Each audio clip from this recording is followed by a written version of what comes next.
ద్వారా సుపరిచితం మాత్రమే. కానీ ఒకానొక టైంలో ఏం జరిగిందంటే, ఈ హీరోయిన్ తన కెరీర్ స్టార్టింగ్లో జరిగిన ఓ షాకింగ్ ఇన్సిడెంట్ గురించి ఆ మధ్య ఓ ఇంటర్వ్యూలో తెలిపింది. అదేంటంటే, ఈ నటి తను 15 ఏళ్ల వయసులో ఉన్నప్పుడు అంజనా సఫార్ అనే సినిమా చేసింది. అప్పటి స్టార్ బసవజిత్ చటర్జీ ఈ సినిమాలో హీరోయిన్.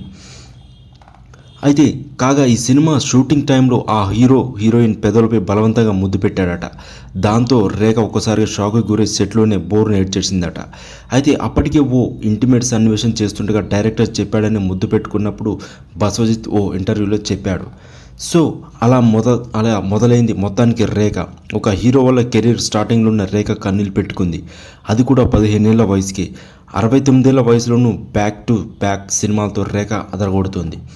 సో మీరు కూడా ఈ వీడియో చూసి లైక్ చేయండి, షేర్ చేయండి, సబ్స్క్రైబ్ చేయండి. నచ్చితే మాత్రం ఖచ్చితంగా సబ్స్క్రైబ్ చేయండి. Thanks for watching my video.